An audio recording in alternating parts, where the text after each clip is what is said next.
नमस्कार दोस्तों, मैं नीरज जहांगीर स्वागत करता हूं आपका क्वालिटी एजुकेशन के इस YouTube प्लेटफॉर्म पर। जैसा कि आपको पता है, हम पढ़ रहे हैं राजस्थान सेवा नियम के MCQ की सीरीज और ये है उसका सेकंड पार्ट। यदि आपने इसका फर्स्ट पार्ट नहीं देखा है तो उसकी जो लिंक है वो आपको डिस्क्रिप्शन बॉक्स में मिल जाएगी और वहां से आप इसका फर्स्ट पार्ट भी देख सकते हैं। तो देखो, हम बात करें आज की क्लास की।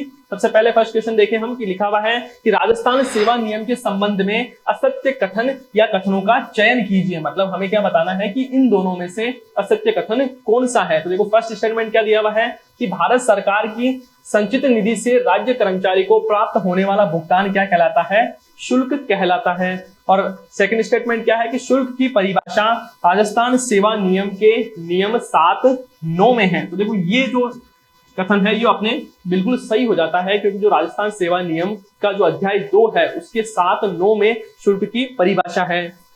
वहीं हम बात करें आपके जो फर्स्ट स्टेटमेंट है उसकी, तो देखो ये गलत हो जाता है। इसका कारण क्या है कि इसमें लिखा हुआ है कि भारत सरकार की संचित निधि से।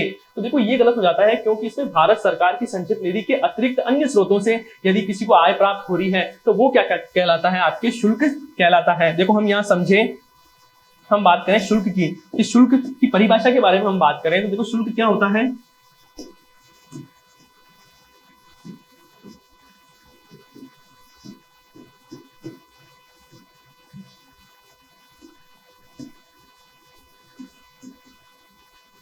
राज्य की या भारत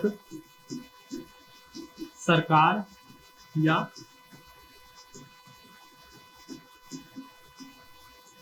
अन्य राज्य की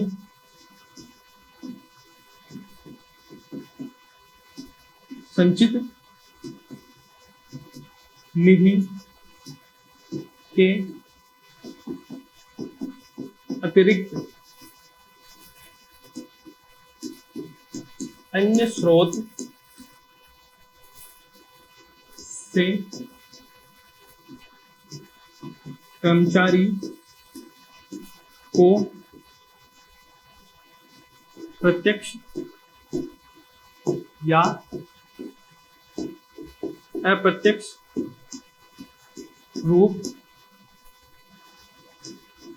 से प्राप्त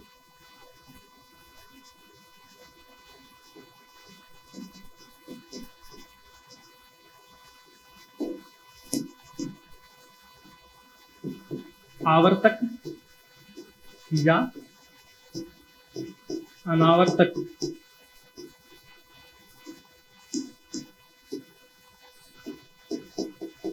भुगतान को क्या कहते हैं? भुगतान को शुल्क कहा जाता है। अब देखो, इस डेफिनेशन को ध्यान से समझो। क्या लिखा हुआ है कि शुल्क किसे कहेंगे हम? राज्य की, भारत सरकार की या अन्य किसी राज्य के संचित निधि के अतिरिक्त अन्य स्रोतों से प्राप्त जो आय है, वो कौन सी आय? या प्रत्यक्ष हो सकती है या अप्रत्यक्ष रूप से।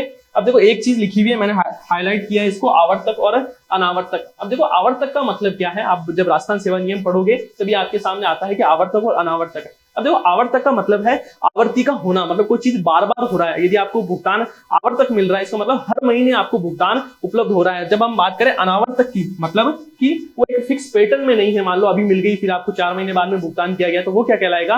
अनावर्तक। तो देखो, इस परिभाषा से आपको ये क्वेश्चन बिल्कुल सोल्व हो रहा है, क्योंकि यहाँ पे क्या लिखा हुआ है? भारत सरकार की संचित निधि से, तो ये बिल्कुल गलत हो जाता है। अब देखो, राइट ऑप्शन कौन सा हो गया? हमें क्या बताना है? असत्य कथन। तो देखो, जो ऑप्शन नंबर ए है वो हमारा राइट हो जाता है। साथ ही देखो, एक चीज और हम समझ सकते हैं, यदि हम संचित निधि की बात करें, सॉरी इसकी शुल्क की बात करें, तो ये पूछा जाता है कि शुल्क मतलब कौन सा है वो शुल्क में शामिल नहीं है, ऐसी कौन सी आय है जो शुल्क में शामिल नहीं है। तो देखो, इसके बारे में हम बात करें तो देखो, जो अनुपार्जित आय होती है,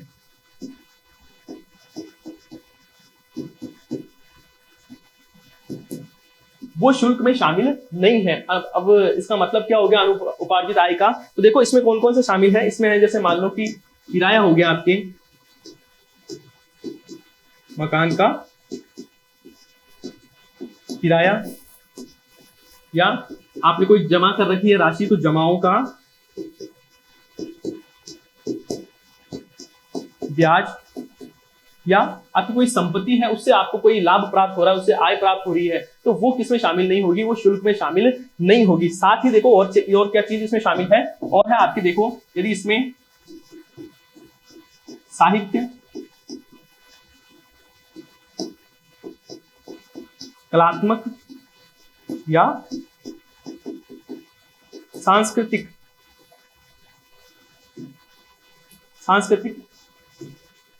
कार्य से यदि आपको कोई आय प्राप्त हो रही है तो वो भी किसमें शामिल नहीं होगी, वो शुल्क में शामिल नहीं होगी। जैसे क्वेश्चन कैसे पूछा जा सकता है, निम्न में से शुल्क में शामिल आय नहीं है, उसमें से ये चीजें आपसे पूछी जा सकती है। जैसे मकान का या क्या होगा,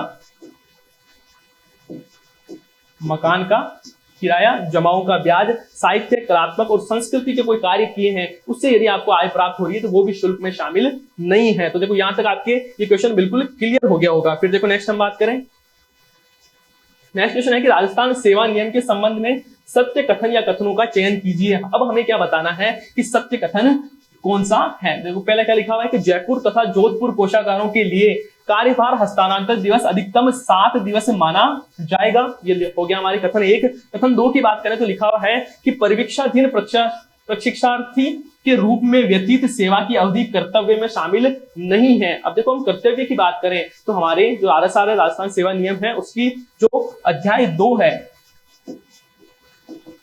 अध्याय 2 का नियम कौन सा है,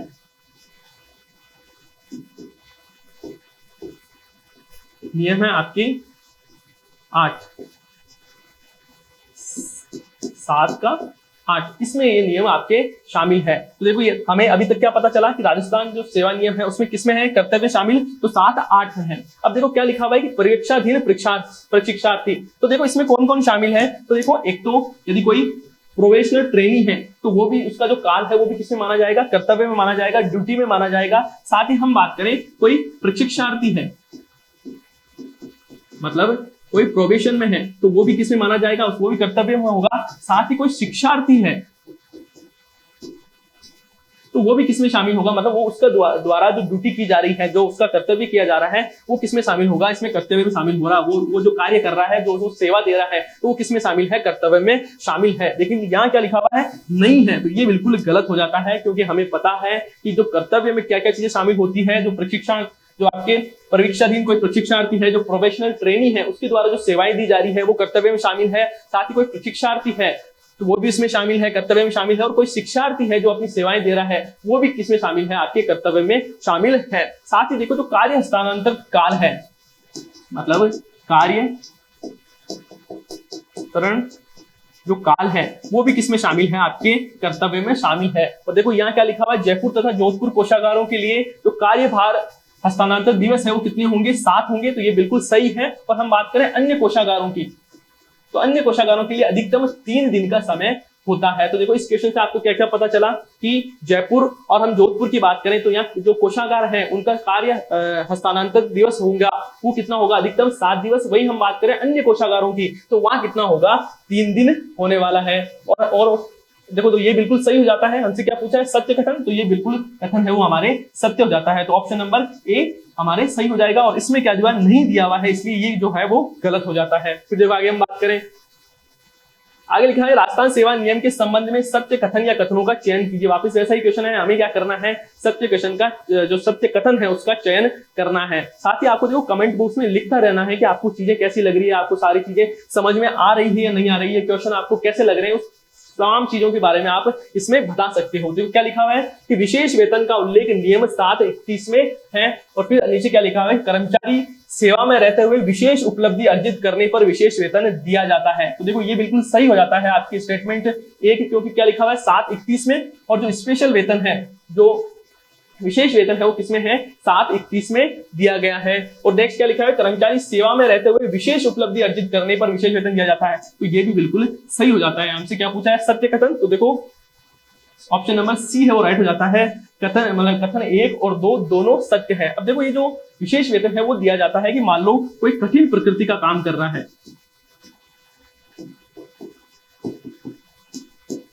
मान लो कोई कर्मचारी ऐसा है जो कोई कठिन प्रकृति का काम कर रहा है तो उसको विशेष वेतन दिया जाता है। जैसे मान लो कि कोई सोल्जर है, कोई सैनिक है और कोई विशेष स्थान पर पोस्टिंग उसकी दी गई है, वहां पर कार्य करना बहुत मुश्किल है, तो सरकार क्या करती है, उसके लिए विशेष वेतन उपलब्ध करवाती है। या कोई व्यक्ति ऐसा है जो विशिष्ट कार्य कर रहा है, जो उसको कार्य दिया हुआ है उसके अतिरिक्त कोई अन्य कार्य कर रहा है, तो उसके लिए भी विशेष वेतन दिया जाता है। तो देखो यहाँ पर अपने ऑप्शन नंबर सी है वो राइट हो जाता है। फिर देखो नेक्स्ट क्या है कि निलंबन अवधि में कर्मचारी के जीवन निर्वाह हेतु मासिक अनुदान क्या कहलाता है। मान लो कोई कर्मचारी ऐसा है जिसको सस्पेंड कर दिया गया है, उसको किसी प्रकार का वेतन या वेतन अवकाश उपलब्ध नहीं करवाया जा रहा है, उस स्थिति में उसको जो मतलब उसके जीवन निर्वाह के लिए जो वेतन दिया जा रहा है उस वेतन को क्या कहेंगे, तो उसको कहा जाता है आपके निर्वाह अनुदान। तो ऑप्शन नंबर ए है वो राइट हो जाता है, निर्वाह अनुदान दिया जाता है। और इसकी परिभाषा की बात करें तो इसकी परिभाषा है 733 में, तो यह भी आपको याद रखना है। फिर देखो नेक्स्ट हम देखें,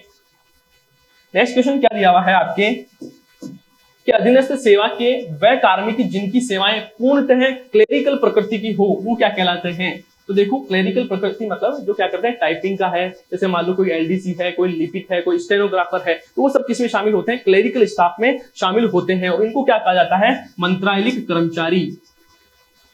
ऑप्शन नंबर सी हमारे राइट हो जाता है। इसकी बात करें तो ये राजस्थान सेवा नियम का अध्याय 2 के 7:19 में शामिल है। मतलब इसकी परिभाषा किसमें है, इसकी परिभाषा दी गई है 7(2) में, मंत्रालय के कर्मचारी। फिर देखो हम बात करें इंग्लिश में क्या बोलते हैं, मिनिस्ट्रियल जो आपके कर्मचारी इसको कहा जाता है। फिर देखो हम बात करें नेक्स्ट है कि उच्च सेवा से तात्पर्य ऐसी सेवा से है। देखो ये क्वेश्चन है आपकी जूनियर अकाउंटेंट 2012 वाला एग्जाम है उसमें ये क्वेश्चन पूछा गया था, तो बहुत इंपॉर्टेंट क्वेश्चन है। देखो इसमें लिखा हुआ है कि उच्च सेवा से तात्पर्य क्या है। तो देखो एक चतुर्थ श्रेणी सेवा हो, मतलब उच्च सेवा कौन सी कहलाएगी, जिसमें चतुर्थ श्रेणी सेवा हो। देखो ये तो नहीं कहलाएगी। नेक्स्ट क्या लिखा हुआ है, चतुर्थ श्रेणी सेवा नहीं हो, तो देखो ये बिल्कुल राइट हो जाता है। देखो नीचे भी हम देखें क्या लिखा हुआ है, मंत्रालय सेवा नहीं हो, तो देखो ये गलत हो जाता है। राज्य सेवा नहीं हो तो ये भी गलत हो जाता है। हम उच्च सेवा की बात करें तो देखो उच्च सेवा किसमें दी गई है, तो 7:32 में इसकी परिभाषा दी गई है। और उच्च सेवा में कौन कौन शामिल होता है, तो एक तो आपके राज्य सेवा इसमें शामिल है, एक आपके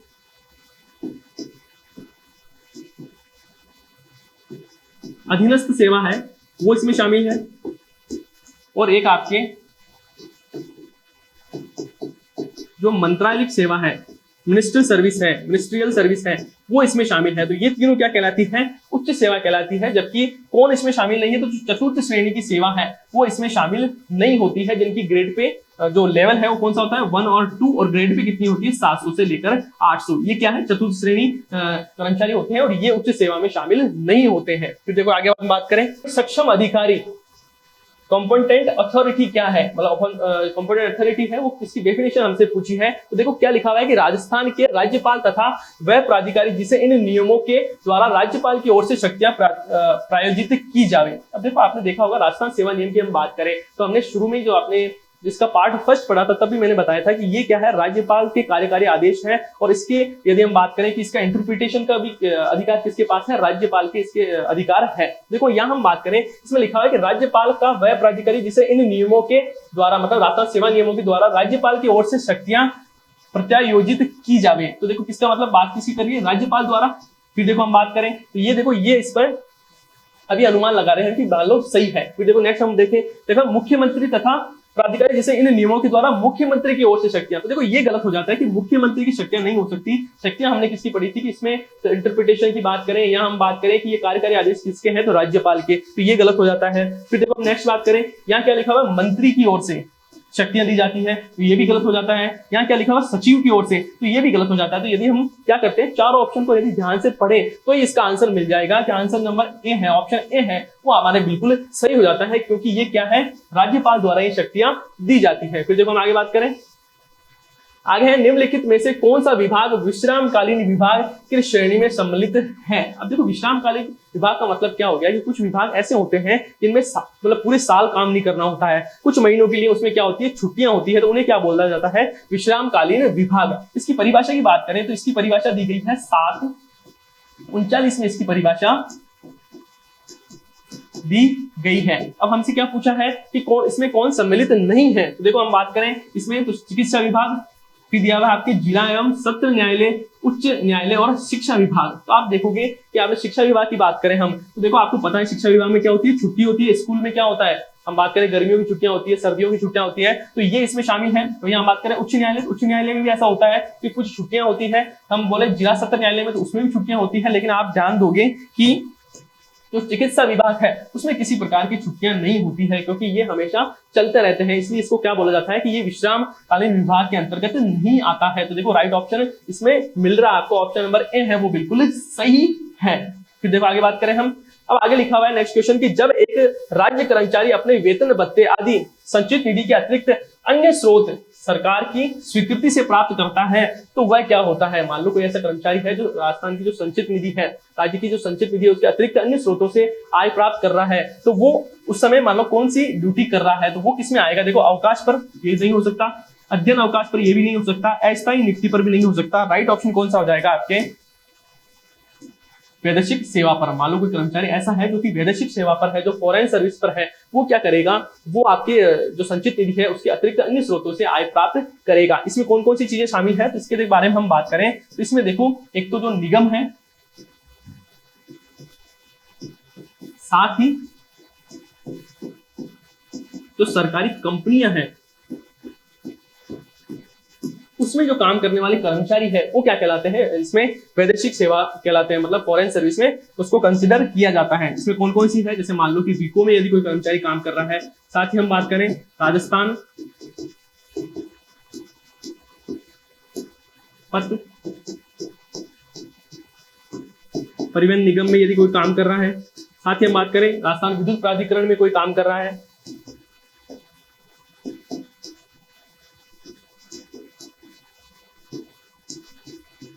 या हम बात करें जैसे कि ऑप्शन लेते जयपुर हो गया, जैसे जयपुर डेवलपमेंट अथॉरिटी होगी, जयपुर विकास प्राधिकरण।